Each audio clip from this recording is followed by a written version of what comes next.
ہم ذرا گہرائی سے دیکھیں تو دنیا میں جتنے بھی پیغمبر آئے ایک روایت کے مطابق ان میں سے کوئی ایک بھی پڑھا لکھا نہیں تھا، سبھی امی مطلق تھے۔ یہاں سوال یہ پیدا ہوتا ہے کہ رب تعالیٰ کے بھیجے ہوئے تمام پیغمبر، رسول اور نبی قطعی طور پر امی مطلق تھے، جبکہ رب تعالیٰ کا اپنا فرمان ہے کہ علم والا اور بے علم کبھی ایک برابر نہیں ہو سکتے۔ اس کے پیچھے مصلحت تھی بہت بڑی۔ وہ سب پیغمبر تھے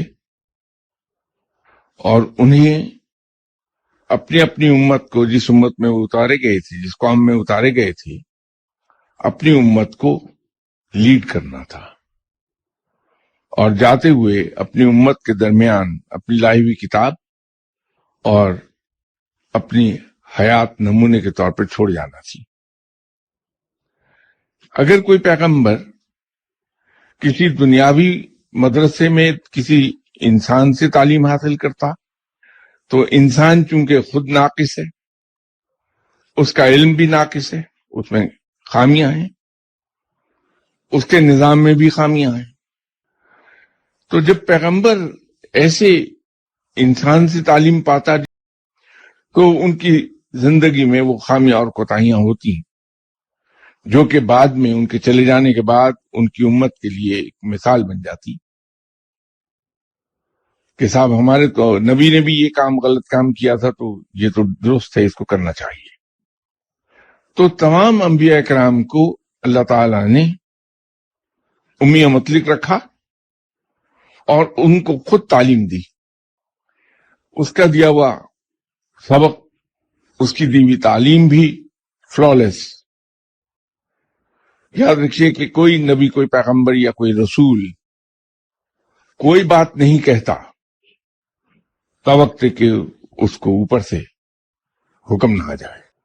جس طرح کا اوپر سے پیغام آئے گا وہی اپنی زبان سے ادا کر دے گا۔ اس لیے پیغمبر اور رسول صلی اللہ علیہ وسلم آپ کی کہی ہوئی کوئی بات غلط نہیں ہے، کیونکہ آپ نے اپنے پاس سے کوئی بات کہی ہی نہیں کبھی۔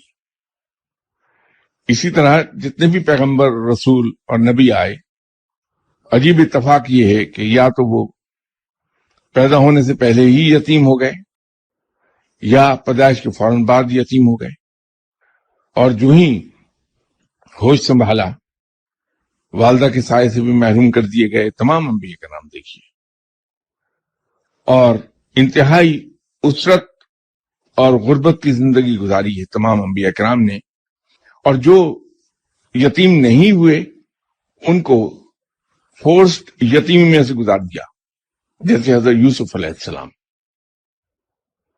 بھائیوں نے انہیں دیا، کنویں میں ڈال دیا، وہ فورسڈ یتیمی میں چلے گئے۔ تو سبھی انبیاء کرام نے اس کی پیچھے وجہ ہے، دو طرح کی وجہ۔ ایک تو وہی ہے کہ انہیں امت کے لیے مثال قائم کرنی ہے، دوسرا یہ ہے کہ جب انسان فاقے کرتا ہے، جب انسان لوگوں کے ناجائز باتوں کا نشانہ بنتا ہے، لوگوں کی طرف سے لگائی گئی تہمتوں کا نشانہ بنتا ہے، تانے سنتا ہے، تو اس کے دل پر کچوکے لگتے ہیں، دل زخمی ہوتا ہے، دکھ بڑھتا ہے اندر،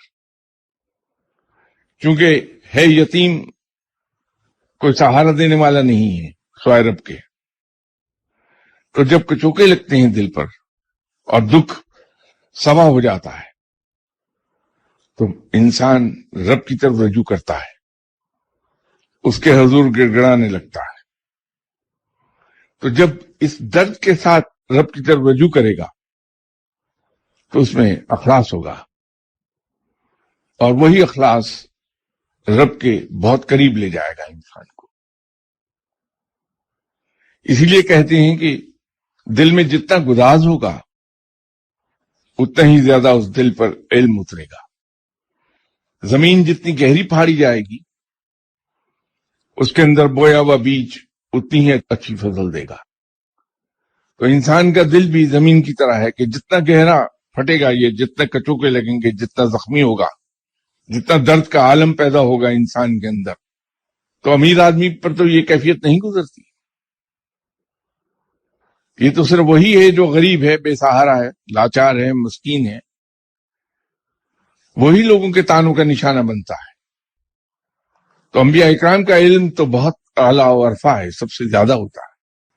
ان کے دل کو تو بہت بڑا سینسیٹیو ریسیور ہونا ضروری ہو جاتا ہے.